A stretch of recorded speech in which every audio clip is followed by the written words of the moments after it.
Good is what benefits the collective. The individual exists to contribute to the collective. So when I'm going out, I want to get all the money I can get to get me 2 cars, 5 houses, and jewelry and galore and all of this. And you tell me, I love my people. And I'm going to say, I love my people. My people are starving to death. Any one of my earrings could feed a child for a couple of years. I'm sorry, that's not true. I do not have a good knowledge of who I am. Because if I have a good knowledge of who I am, I will know that this hungry child is me. So this hungry child cannot stay that way when I'm with 10,000 jewelry all over the place. No, I cannot do it. Before I came, I had prepared a text, the text I delivered yesterday. This text, I prepared it, and since I went back home, I have made it a policy that whenever I'm coming out here or out of the country to talk, my text must be approved by peasants in my country. So after preparing my text, I translate it in our own language, and I go to different places in the country, and I deliver it to groups of people who don't know how to read and write. And I have been shocked at the corrections they have brought to my text. One such correction is a definition of the word success. I had wonderful, I don't know what it is, but I had beautiful words to say what success is. And a peasant, about 72 years old, said, success, that's not that. I said, what do you mean? I mean, I went to school. I should know. I read in big dictionaries. He said, that's not success, sister. What you're describing here is applaud for a particular achievement. That is not success. Success is being who you are in such a complete and stable way that you become the foundation upon which the next generation will feel secure. Yes, sir.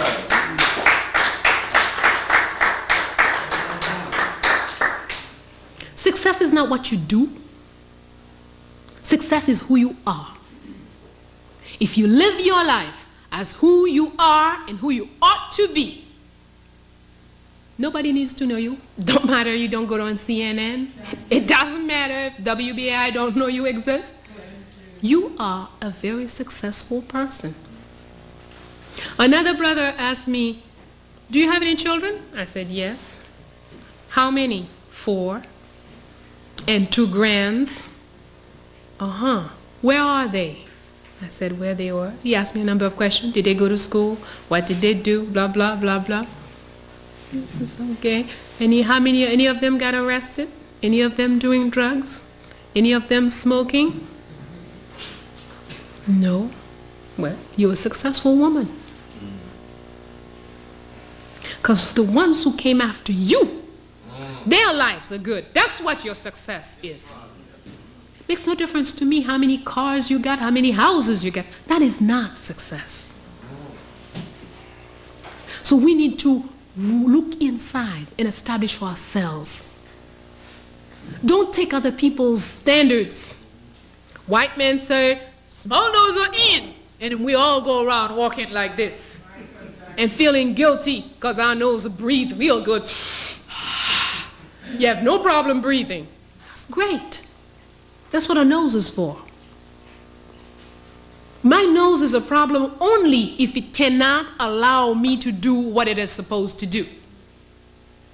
My mouth is a problem if I can't eat, if I can't talk. But the size of it, the shape of it cannot determine, that cannot be a problem for my mouth. Okay? So please, brothers, sisters, go in yourself. I'm sure all of you here have heard enough conferences. You've read enough books. You've seen a lot of things. What you don't have is you have not taken all of this in, kneaded down with your own experience. When it comes out of your mouth, it should not be a quote. Don't go out there and say, oh, Bayyinah Bello said, please. That's not honoring me. I'll be very happy if I hear you say that what comes out of your mouth is not a quote, but a conviction out of your heart through your mouth. An excellent example is Cuba. That's right. And that's what most of us don't know how to do. That's right. Most of us go into a either or. Well, I'm against the white man. I don't want anything. I'm going to walk bare feet because the white man made the shoes. I'm going to walk naked because the white man made the clothes. I'm going to sit on the floor because the white man made the chairs. Okay. If you want, that's all right. But there's another way. You could learn from the chair he has made and make your own chair that fits your big behind. You can make your own whatever using the technique. The principle is forever. It's universal. It belongs to nobody. This white man that you're busy giving him credit for everything, he went all around and stole from all of us. Most often he's bringing back things he took from you. He brings it back to you and you say, whoo, he's a genius. No. Yeah. You're not gonna, don't say, I'm not going to, no, go. Learn. Study. But don't spit it out like a parakeet. No. Take it in. Knead it down. Make a dough with your own experience, with your own reality. And then when you're going to speak about it, you're going to bring out your conviction, your vision, your point of view. According to Dr. So-and-so, please. I know they condition us in the schools because they don't want us to say nothing and say, well, where did you get that information? And they condition you that continuously you got a name. Dr. So-and-so say, Dr. So-and-so say. Dr. So-and-so say a lot of stupid things. Even very brilliant so-and-sos say a lot of stupid things. Because all of us are human. For every portion of intelligent things we say, and we, Bayyinah included. And you would do me a favor and an honor if when you look at what I say, when you read what I write, you say, yeah, I agree with her here. Yeah, that's right. This I feel, that's correct. But this one here, no, there the sister she took off. I don't see it. I don't view it that way. I think this way, there you help me. Don't say every word out of her mouth is God's given truth. That's not true. That doesn't exist, this person. So go in. Take all of this, knead it down, make your own, and bring out your thing. I'm always hoping whenever I come before any group, especially when there are younger people here in the group, that one day I hope to sit in the audience and look at somebody who used to come and listen to me and see how this person brings the information they have gathered from all around, bring it inside themselves, and then spit it out. Their own conviction, not quotes. This whole quote business is out. Don't tell me what somebody else said. Tell me what you believe, what you're convinced of. And if you speak what you're convinced of, it will make your action, it will give weight to your actions. You will act on what you say. And it will be your conviction acting. And that will give strength to your actions. And our combined action can be a strike or a movement that brings the result that we want. Thank you for your attention. May the force be with you. Your own force. Thank you.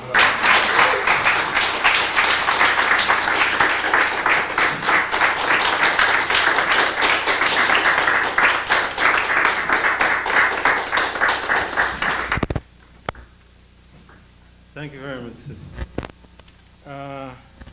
Just by way of repeating the announcements. Crane. Okay, thank you. Thank you. Thank you for the question. Okay.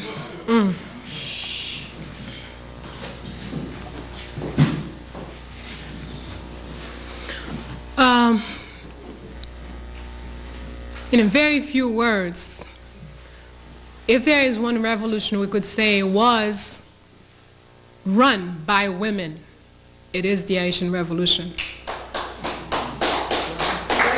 When you take into consideration, and this is not an exaggeration, Toussaint Louverture, who's a main person, main initiator of all of this, most French official who wrote about him continuously said he fought like a woman.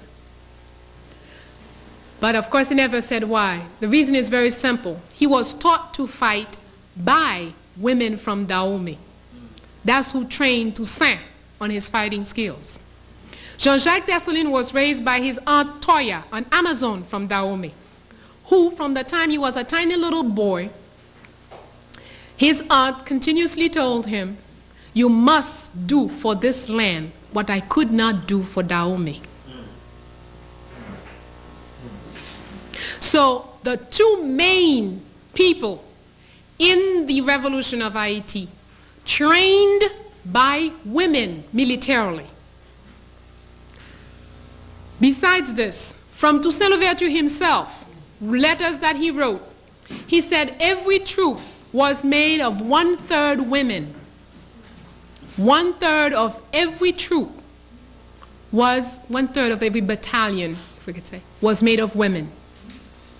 And there was a large percentage of children also. And Toussaint Louverture still explained, as they would go into attack, the first people to enter the battlefield had to be the women. Because they were more flexible, they would crawl on the ground through the bushes and come very close to the enemy. And then they would start making this very special noise they know how to make with their mouth that would sort of confuse the enemy camp. And it was also the women's job to go to the enemy and remove the cannon. You know, in those days, the cannon was a very important instrument. As long as the enemy had cannon and you didn't have, you cannot approach the enemy. It was the women and children's job to go to the enemy's camp, render the cannon unusable. And I tell you, sometimes a mother would take her child and throw it in the cannon's mouth, or throw herself in the cannon. When you're talking about slaves who would throw themselves inside the cannon's mouth to make it unoperative, these were women doing this. And once one of us would throw ourselves in and make it inoperative, then the French would not bother with it anymore. Then the others would come in and push it out the way and carry it to our camp. That was the women's job. So without any question, the role of women in the Haitian Revolution is not measurable. Besides, this is a general, we have women like Marie-Jeanne, who was in charge of security. Who gave Jean-Jacques Dessalines security? Marie-Jeanne and her band. She had a troop of female only. And Dessalines said himself, "I never feel as secure as when Marie-Jeanne herself is assuring my security." Marie-Jeanne. Women officers in the army, Lieutenant Pierrette Jolibois, Lieutenant Sanit Belair, Captain Guillaume Charlot, lots of women. So there was that whole period, revolutionary period, up until Dessalines' death, even into Christophe's rule, women run all kinds of things. The first woman minister of treasure, the first person minister of treasure in Haiti, in free Haiti, was a woman, Afemi Dagui. The minister for finance was a woman. The Dessalines government had a lot of women, and Christophe's government had women. It's after Christophe, with the first mulatto who became president, Pétion, that things turn around. He passed a decree saying that it is forbidden to ask of women, to give to women tasks that make too much demand on their mental and physical capacities. So therefore, from this point on, women are not allowed in a public function. Okay? So there's no question about the role of women in Haiti's war. And if I go even further back, with the Arawaks, the first people on the island, there were 5 rulers at the time of the arrival of the criminals from Europe. And one woman among them, Anakauna. Of the 5 rulers, she's the one who lasted longer, who fought them longer, and they were unable to capture her militarily. And that's why Ovando wrote to Spain and said, he has tried everything militarily to capture this woman, impossible. He must be allowed to use ruse. And that's how they pretended they wanted a peace treaty, and then in the peace treaty, when she went for the peace treaty and they grabbed her, set fire, and that's, peace treaties we know all about. We should know all about them by now. Okay? So there is no doubt about the action. But besides Haiti, we need to know all of our history. We are not, I don't know about you, but me, yes, I live in Haiti. I was born in Haiti. Haiti is my country. I have a Haitian passport. But when I'm in Nigeria, I'm Nigerian. When I'm in New York, I'm a black American. When I'm in Jamaica, I'm Jamaican. The earth is mine. That's my land.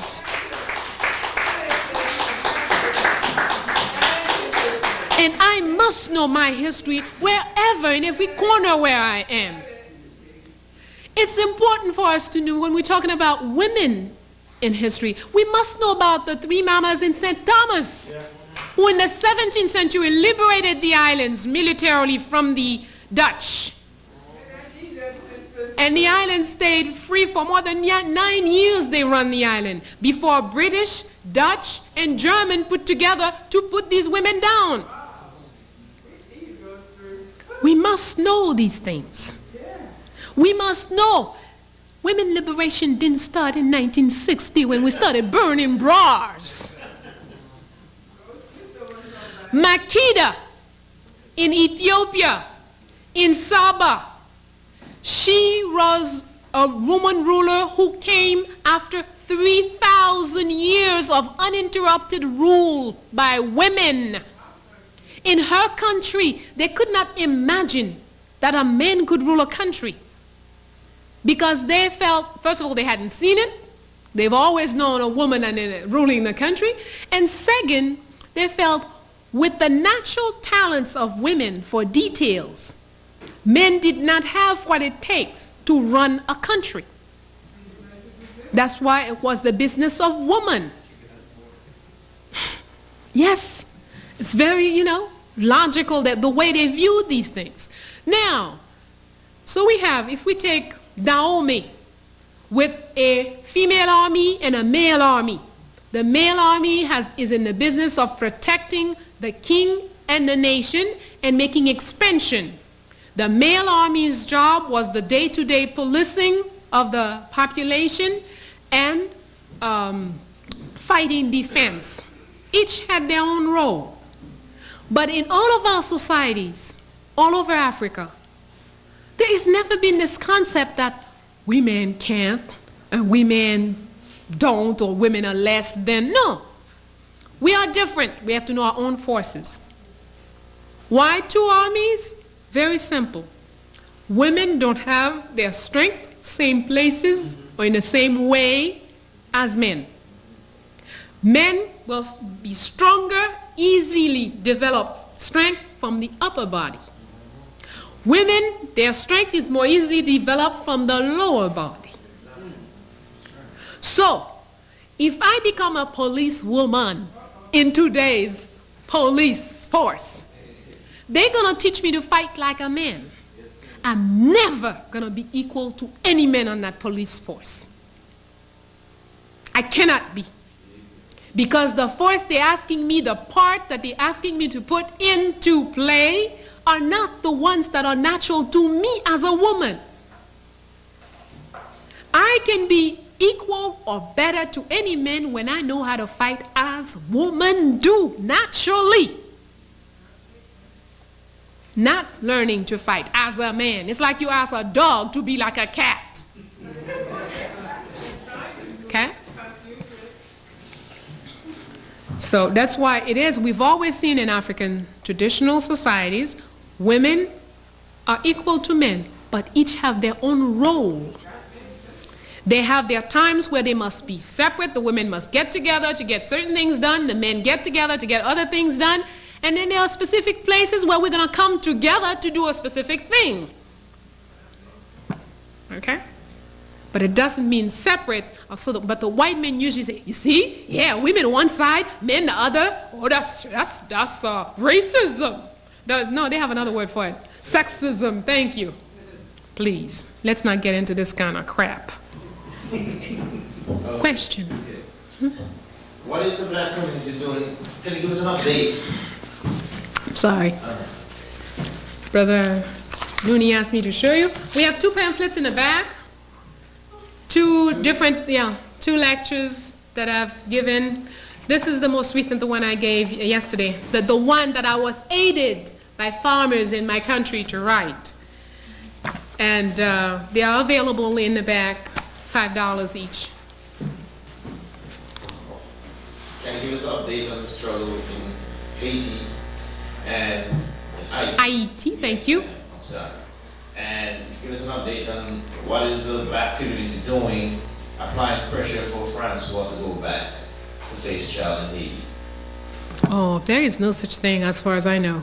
No? There is nobody really working at in this. People have seen, first of all, people are extremely disappointed. Back home. Back home. Extremely disappointed. Kept hungry. Very hungry. When you're hungry, you can't think right. There are a lot of things that you cannot do. Without jobs, stress. Even your sister right here came in as a ball of nerves. Was not very certain that she would make it to the plane a couple of days ago. So, you're seeing a refreshed Bayyinah. If you'd seen me Thursday night, you probably wouldn't recognize me. So, but there isn't much of a thing. There's a lot of talk. But listen, it's very difficult when a few things that we lived very recently. When the U.S. went in, they claimed this whole occupation was to stop the coup, arrest the people who are doing this, and bring justice and all this other crap. Okay, they've gone in, stopped the coup. Okay, let's say yes, it stopped. Who did they arrest? Which big leader? Did they arrest Cedras? No. Gave him $80 million to go enjoy himself away from the country. In Panama or something like that. Michel Francois, living well, someplace, Colombia or wherever. B&B, same thing. Constant, proofs about the killing that this man has done, even on television. You almost don't need a court to judge the man. You know what happened to him, right? So why is somebody going to be interested in putting pressure on the American government to bring Michel Francois to justice? All the documents that they recuperate, that they found from the FRAP office. FRAP was the official force organization which was out there slaughtering people by thousands, paid by the United States of America. Okay. Once they take the documents, what did they do with them? The U.S. took the documents for observation. And upon close observation, they decided to black out certain parts of the documents and to return them to the Haitian government after much trouble, many months, only after they had blocked out almost 70% of the text. What is this? And you want somebody to be interested in putting pressure? No. No.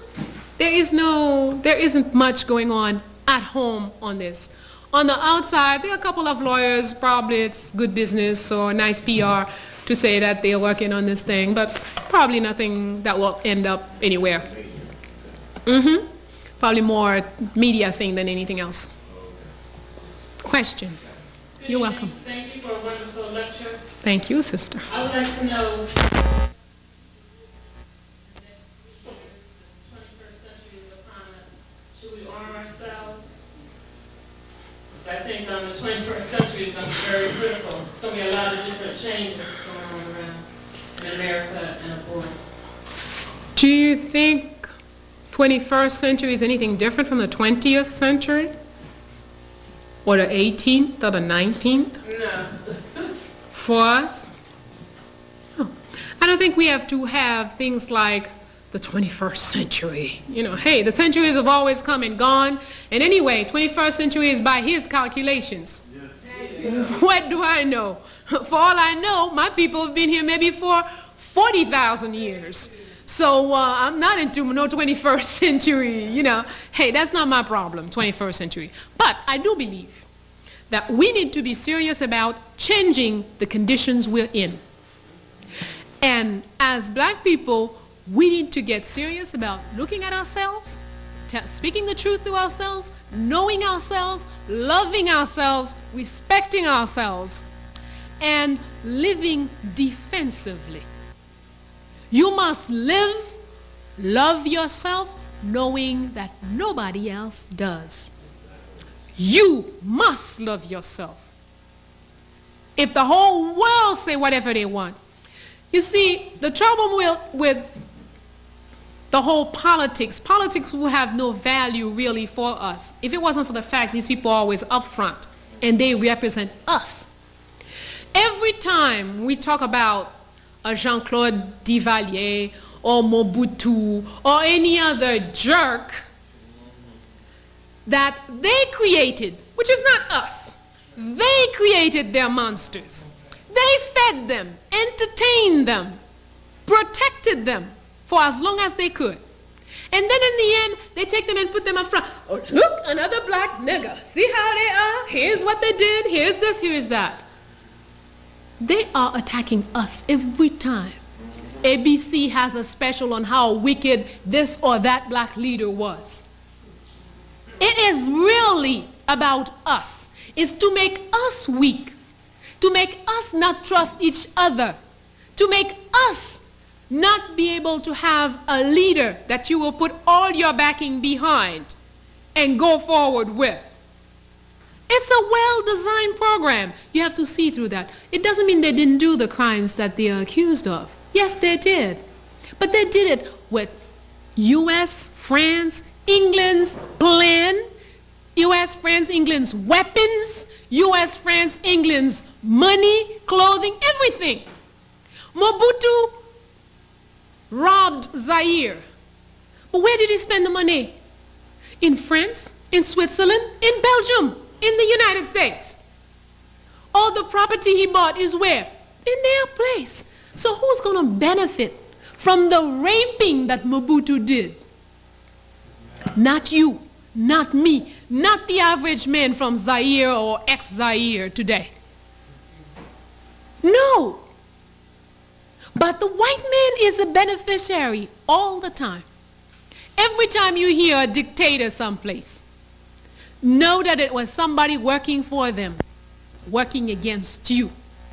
We don't want to sit and parade this. That's not our best picture. That's our picture, though. I cannot deny Mobutu is me. Jean-Claude Duvalier is me. I cannot deny it. I must face up to that. Because as long as I say, well, it's Duvalier, one day, if I'm placed in the same position, I will find myself doing exactly the same thing while I'm blaming Duvalier. No, I must know the facts, and I must protect myself. But for my children, I don't need to constantly talk about Duvalier and Mobutu and all this other crap. What is important is that we know they were forged by him, They are his constructions, his fabrications, and that's not the way for me to live. And I must teach myself every day to love me, because if I love me, I will have to love you. If I love me, I cannot not love him, because he is me and I am him. You are me and I am you. I must love and protect you. And for our children, we must put our best forward. That's why it's important for history to find the great things that our people did in the past and put that in front of our children, so they have an image of great black women, great black men, so they can aspire to be. Not constantly put in front of them the Duvaliers and the Mobutus. Those are the white man's trash. He can keep them, put them in his own history books. Yes, sir. Mm-hmm.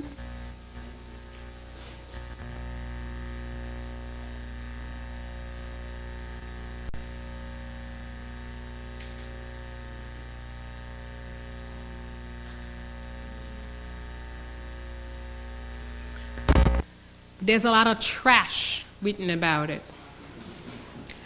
It's what they write about it is usually the Hollywood version. You know, stick the pin in the doll, and somebody has a stomach pain, and, you know, whole bunch of nonsense. I don't say that these things cannot happen, okay? But the way it's presented, it's not presented with any way that you can understand what's going on. You could do anyone who is truly into himself and who has the forces that are ours, that live in us. I don't have to stick a pin in a doll to give you a stomach pain. If you have treated unjustly, I can sit anywhere, meditate, and deal with you. We all have this power. It's not a special power. It's that most of us don't know how to tap within and deal with this. Sound is energy. With energy, you create matter. I'm sure you've seen children people call Porky. This is my little Porky. Porky, come here. Porky, da da da. Go to your mommy, Porky. What do those children look like? They're not very attractive. But the mothers don't understand. When they took this 3-month-old baby and they started calling it Porky, Porky, Porky, they created the pig that they don't like today. Because with your words, words are sounds, sounds are energy. We call ourselves niggas. We call ourselves all kind of trash that this jerk first gave us. And then, you know, with all the adjectives, you know, niggas are. We say it continuously. We are reproducing it continuously. We need to stop. You don't agree with what a brother is doing? I don't agree with what this brother is. You don't need to give him no name. You don't need to put all kinds of negative adjectives on him. Because whether you know it or not, the force is in you. And it works. That's a science. Okay? Now, Vodun has established the different principles. The first principle is identifying who you are. If you don't know who you are, you'll never make the right choices for yourself. You will never be content and at peace with yourself. If you're not at peace with yourself, you can't be a good fighter. You'll be too troubled. You'll be too confused. You are easily deterred. You come here with good intention. Yeah, I want to be part of the fight. I'm going to join the brothers. And you come in. But it takes almost nothing. A bean pie. And you're going to sell out everybody. It's not your fault. You just don't know who you are. The basic work was not done. Okay? So start to work. Anybody who starts learning themselves will develop all the forces, the power, the puissance that is in us. Then you are qualified to join to take a partner, to join with groups, to do anything. But as we stand right now, we're not qualified. If we don't know who we are, we don't know ourselves, not even materially. Again, learning from the peasants. One peasant asked me, "Did you pee this morning when you got up?" And I thought, what kind of question is this? Boy, see, this man didn't go to school. I say, "Yes, I did." "What color was it?" "What you mean, what color was it?" "Color, regular color." I said, "You see, knowledge of self begin by knowing your body. What goes in and what goes out. What goes out is an indication as to the state of your health. If you do not know the natural color of what you eliminate, how can you know when you're not well? Because that's the first indication. If you have a fever, the color of your urine will change. If you have stomach problems, before your stomach starts to hurt, before you do this, before you do that, the color will change. You don't need a doctor to tell you you have gas. The minute you go, if it doesn't go to the bottom of the bowl, it stays up there and float, it's obvious. You have major gas problem. And you must know what to eat and what to drink that will eliminate the level of acid in your digestive tract. But if you get up from there as if that's not you,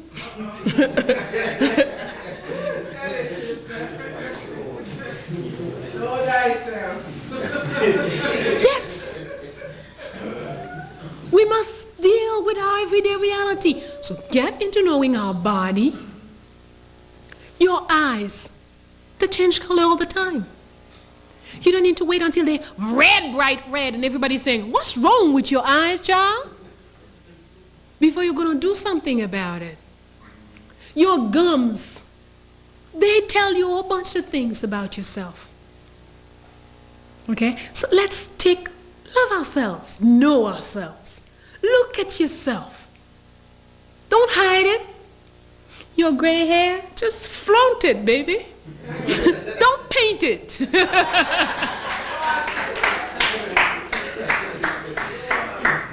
These are facts of life. Accept yourself. Okay? As I said, often people, at home, it's the in thing. Nobody has gray hair. I'm one of those weird things from outer space. And when people say, "Well, why don't you do something? I mean, you're very pretty, Bayyinah, but if you would just," and sometimes the word can't quite come out. I said, "You see, I have earned every single white hair you see on my head on the battlefield. There is no way I'm going to get rid of one of them." Right? So accept ourselves. Love, that's loving. Knowing self, that's loving. When you know self, there is no limit as what you can do. L'Ouverture was a Legba. Dessalines was an Ogu. Two characters who shouldn't get along because they're so different. Dessalines, the Ogu, is always ready to go. He's always in a hurry. He's always ready to move. Legba has 1,000 words to say something that could be saying 3 words. And he will, when Legba speaks, we all in this room, we could be fighting. We fight, we don't agree, I don't agree with him, he don't agree with him, nobody agrees. Legba comes in and speaks, we all agree with Legba. Because the way he said what he said, we each found what we wanted out of what he said. That's one of his talents. So I must, if Ogun want to crush Legba and take over where Legba is, the land, he will fail in what he's going to do because the space would not have been prepared. Because Legba's job, Legba's talent is there to prepare the road for Ogun. Ogun must wait his turn. But you must know who you are. You must know who you are. There isn't a knowledge greater than the knowledge of self. No, nowhere. The tree makes a beautiful mango. The mango tree will make beautiful mangoes. The better that tree knows the reason I exist is to make mangoes. The beautiful flower knows that it has come, even if it's only for one day. If you're a gorgeous flower, but it's only, you said, well, it only lasted a day. That's all it was meant to be. It only lasted 6 hours. That's all it was. It came here to be this beautiful thing for 6 hours. That's it. And it accepts this. It doesn't wish to last 1 minute longer. We must do the same thing. Some of us in this, thank you, in this battle, we are only here to speak one word. You only came into existence to go, hey, excuse me. All right, take your time. Crispus Attucks. What do you know about Crispus Attucks? First fool to die for some crack. All right, it doesn't matter. Don't call my brother a fool. I'm sorry. All right. What did he do? Threw some rocks and some crackers and got shot. All right. That's all he existed for. He did his job. That's why 200 years later you're talking about him. You see? He did the one thing he came to do. He did it, and he was gone. A 15-minute flower. But yet, 200 years later, here we are. Oh yeah, Crispus Attucks. Crispus Attucks. You don't know what your 30-second or whatever it is your mission is. Mission doesn't mean I have to be the leader of blah, blah, blah and last 150 years. No. Right now we have a situation in Ghana. Jerry Rawlings has been the president of Ghana for a number of years. I don't remember anymore. 15, 17 now? Okay. Okay. Has done a beautiful job. Wonderful things in Ghana. But you know why he's going to fail? He's not going to know when it's time to go. And what will happen? At the end, everything wonderful he did will no longer be seen, will no longer be appreciated. And people will see him as just another military man who took power and did all the crap that everybody else did. And it's not true. And it's too bad. Jean-Bertrand Aristide, he's a Legba. Did a beautiful job. But he didn't know. He should have died and not returned. Yes. He wants more time. Your time is over. You have done your job. You raised the dead, 7 million dead people. You made them believe. Then you should die and live forever in their hearts. Yes, and yet tomorrow we will hear all kinds of terrible things about him. And that's too bad, because that would be bad for us. We must know ourselves and know ourselves well enough to know when our time is up. Toussaint Louverture was a great man and a wonderful Legba, because he knew everybody came and tell him, that's a trap. The white man is going to get you. He said, I got to go anyway. He went. Yes, they grabbed him. Yes, they carried him to France. Yes, they locked him up in jail. Yes, they opened off the roof and let the snow come in and eat the man alive. But he had done his job. And he left a proper space for Ogun to come in and finish the job. We must know when to go. We must know when to come. When you know yourself, you cannot try to buy more time. Because what is more time for you is bad for the collective. Because the good is what is good for us all, not what is good for me. And when I get what I want, then I put all of us in a mess. So, learn who you are. Concentrate. Look at yourself. Face up to yourself. And you will see, you will not have to go into this books and that book and this person. A lot of things. And if there's one book to guide you as far as Vadum is concerned, Divine Horseman is the only worthwhile book in English. All the rest is Hollywood trash by Maya Deren. Divine Horseman by Maya Deren. There's the book and there's the video. Divine Horseman.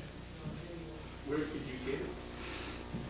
There's a place called GDN. I forget the name of the. On Merrick Boulevard. In Queens. We gotta get the story. D&J. Okay. All right. Jersey, like any bookstore or? I don't know. Maybe also Head Start in Brooklyn. They don't exist. Huh? Local community responded to the news of the brother Abner Louima when they heard. And what was the response? Because I understand they had some Haitian policemen from the New York City police force who were actually training the local forces. And of course, they had to bring them back and order. What was the local reaction? Hot news in Haiti? Blackout, whiteout. Was no news in Haiti. When it finally came out, I called so many stations at home, telling them, what is this? I'm listening to the news and you're not even mentioning Louima? Don't you know? Well, yeah, it seems that we have something on that. Well, probably tomorrow's news, something. Anyway, I think it was something like at least 4 days after everything had gone, that one or two stations timidly announced that a brother who might be Haitian was brutalized by New York City police. Okay? It was mostly through people who knew about it, knew from people calling their families, and the news came like this. But no, nothing major. But I could tell you, on the other hand, we had to tolerate hours and hours of Lady Diana died. The royal breeder. The royal breeder. All the flowers and flowers and flowers. Please. Don't forget the song. Yes, sir. To the Million Man March, and I'd like to know how you think that it responded to the Women's Million Man March. Or did it reach them? Did it have an effect, or a profound effect on that? No. Let me tell you, we are very advanced in Haiti. We're not into all that crap, Million Man March and all this other stuff, the black this and black that. Yeah? We're very advanced. We're into, right now there's a station, a private station in Haiti that is playing Playboy Station. We get special programs on lesbian something night or whatever it was. That's the kind of crap. The national TV, the new director of the national TV has announced in big pomp that he's going to really revamp the station. We're going to have wonderful things. Very soon we'll start having Dynasty. We'll start having, I don't know, All My Children or whatever. That's what's happening. Yeah.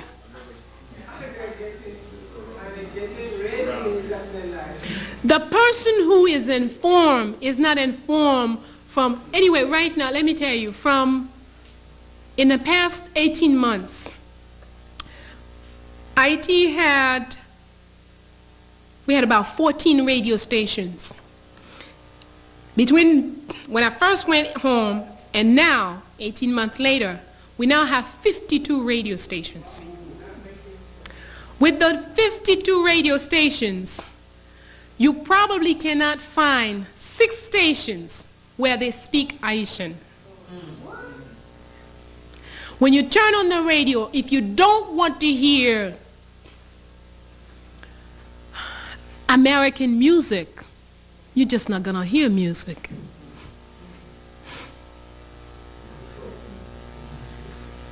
Okay? These are facts. So, excuse me? Well, they do regularly, but you see, even that's not the solution. The problem is not the building. See, after we burn it down, we still have to send outside, to import the iron, the cement, everything you need to rebuild. Then you have all this rubble there for a long time that can hurt children, that is eyesore, everything you want. Not the solution. Problem is you gotta get up here and implode it from inside. We have to stop the burning down. We do this. Haiti is very, very quick. Haitians are good and quick at this. Burn things down. We did a lot of burning after Duvalier, before we would bring Duvalier down, and after he left, we did a whole bunch of burning and destruction. Didn't bring us to nothing better. We had Nanfi. After bring down Nanfi, we did a lot of burning and killing again. Didn't bring us no place. We had Avril. After Avril, we did more burning and killing. Brought us nowhere. And even when we got somebody who was someone who had the aspirations of the people in him, they snatched him away. We were not smart enough to put the right structure around him to keep him in. We got to look at facts. We can't always blame somebody else, or we'll never be stronger. We must look at what we do. Yes, that's true. Washington organized the coup. Washington took the president out. Washington organized the 3 years of slaughtering in order to bring the people to their knees so they could come in with their occupation. But what was our plan? What plan did we have? Should we not have known that a president who speaks like Jean-Bertrand Aristide would be in total danger continuously every second of his life? Shouldn't we not have known that? What plan did we have to protect him? None. What plan did we have to protect his ideas? None. What plan did we have that if he was taken out of the country, we would still continue to govern underground? Nothing. So, you have no plan. I have a plan. My plan will succeed. Okay? And he is working so well. Bring him out, transform, retrain, I don't know. Made the new version, brought the new version back. We clap, wonderful, he's back. He can't speak like he used to. He don't act like he used to. We happy. He's here. No. We must have a plan. People who know themselves always have a plan. You have a plan, and you have an alternate plan to this plan, and you have an alternate plan to your alternate plan. That's how people who know themselves act. But if we're just a leaf, a dead leaf out there, then the wind blows us anywhere it wants to, and then we're always surprised and unhappy to where we end up. That's where we at now. We gotta be for real.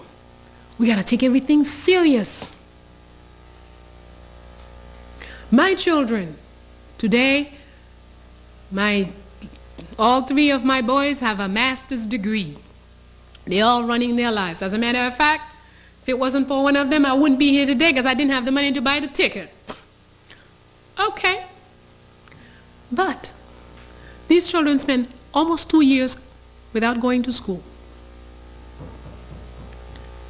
When I didn't feel the schools in the neighborhood could do what I want for my children, I kept them home. But when I kept them home, I had to go to work. And when I come home, I had to be a teacher in the house for 3 or 4 hours to 4 brats. 4 wild ones. Because 4 children spending all day in the house by themselves. Okay? But almost 2 years, I kept them. And people were very furious with me. Oh, can you do this? You can da-da-da-da-da. Everybody finished school. Everybody did their lives. The 2 years out of school was probably the best 2 years for them. Okay? I always make it my business not to let somebody else bring my children into learning to read. Of course, I have an advantage. I'm a teacher. So I believe learning to read and toilet training is the same thing. Because the way you initiate the child's education is vital to everything that will happen to him later. So I train them, teach them how to read, just as I start doing the toilet training. They learn to read. And all fundamental things they'll know at home first.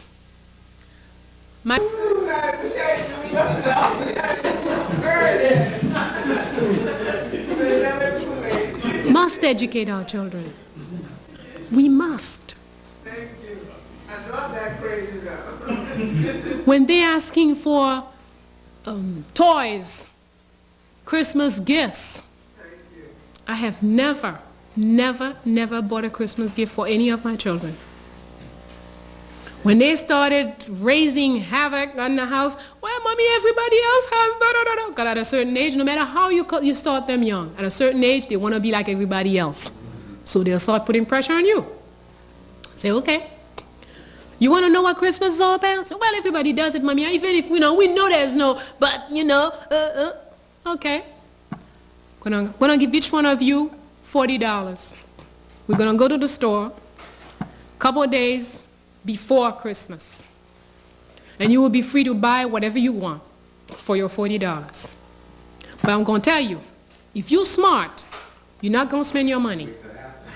You're going to wait after, and we're going to come back to the same store, and you're going to see how much you can buy for your $40. I never had any more complaint about no Christmas. It's true.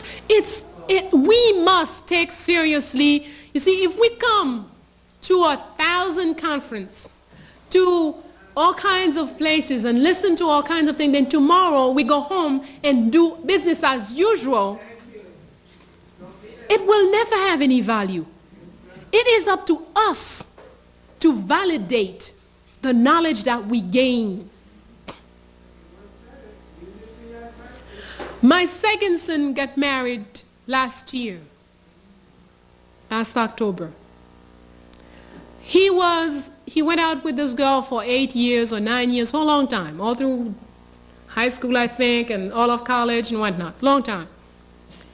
And the girl wanted to get married. My son wasn't all this, and we talked. And every time I talk about it, it says, only problem, mommy, after everything, I know she's sort of a black woman, but she's kind of light, and her hair is not like yours. I had to have a lot of talks with my son. Make him understand. We're not going to get into how kinky your hair is, what degree of blackness your skin is. Is she a black woman or not? She is. If she's a black woman and she believes in Africanness and she is ready to train your children into what you've been raised into, what's your problem? But I understand. My son has been raised in such a way, he loved the girl. He loves the girl. But he hesitated because somewhere there was a confusion as to she wasn't dark enough, she wasn't this enough, she wasn't to him. as he would say, he says, well, I imagine, for all my life, Mommy, you've said, I always said I have a favorite child. This is my favorite son, Sidi. And people would say, you shouldn't say that. No mother should have a favorite. I say, yes, I do have a favorite child. Well, why do you say that? He says, he's the darkest. So he's the one who have the most problem with this society. So he's got to have more love than anybody else. That's my favorite child. So then he felt, I have always benefited from all this love, knowing that you love me because I was the darkest. How can I today turn around and love a woman that is not as dark as me? And I had to work again, do the education again to make him understand, no, we're not going to measure, And this girl, life would have it, she is light to my son, but she's the darkest in her family. And she has suffered from being the darkest among the children of her parents.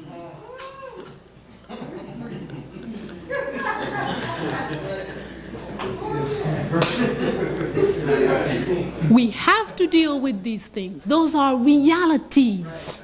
That's right. That is part of the education we women are responsible for. We black women have a duty to raise our children and raise our would-be husbands. We must raise them. Because if you are unaware, African conscious woman, his mother wasn't. So you don't expect the brother to have picked it up like this. So we have to see our role as educator is fundamental. We must take, and if anything, we are, when things go havoc in our communities, sisters, I have news for you. You're guilty. The men are unlivable. Who raised them? You and I did. They're jerks. Who raised them? You and I did. They're wife beaters. Who raised them? You and I did. So if we want to save our community, we want to save the collective, we have a duty to educate our would-be partners. And we can't mix. We are African on one side on certain things, and then on the other things, we the white as snow. Can't go that way. That's right. That's right. It's either this or that. And there are lots of things about traditional African life and society that most of us can't bear to hear. Jean-Jacques Dessalines, when he met Marie-Claire Heureuse Félicité Bonheur Dessalines, who should become his wife, she posed 4 conditions in order for her to become his wife. He was shocked. When he asked her to marry him, here he is, Général de Division, in all his brilliant uniforms of the French army, with all his, And he asked this woman who's nobody to marry him. She says, no, I don't think I want to get married. What you mean? I'm the future liberator of this country. I say, yeah, but I don't want to get married. I don't think I want to get married. I have a mission in my life. I want to do this, this, this, this. Well, if you become my wife, you'll have more means to do this. Says, well, I don't think you could agree to the conditions I would want in order to marry. Well, tell me. Number 1, you have a lot of children in this country. You would have to recognize each and every one of them. That was her first condition. So you can't be a liberator and have bastards running all over the place. Number 2, there are women who have children for you. They can hardly survive. You earning nice salary. They're entitled to a better life.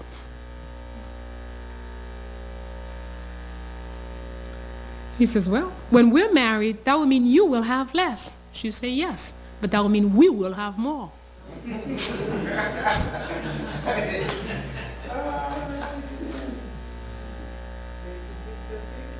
The last condition she posed, she says, your enemies cannot be automatically my enemies. He was furious.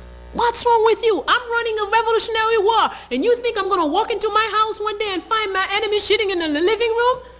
She said, well, this may happen. But I cannot. Because you say this is your enemy, that I have to say it's mine. No. If there's a good reason for me to talk to this person, who knows? I may have to negotiate between you and him. I can't give up in advance all my power and strength because I'm your wife. This is 1801, this woman was talking like that. And then they want to talk to me about some woman liberation of 1970 or something. I'm sorry, I have great models as to what a woman is. Because I've studied my history. And I strive each day to know myself. In the end, he agreed to all the conditions. Recognized all the children. And among his children, there were 4 who no longer had a mother. She said, that's okay. I will recognize them with you. Those will be our 4 children. So you see, the African mind, an African woman doesn't view things like a Western woman. We cannot think in terms of, with my children, if he takes those children, and there is no those children. All these children are our children.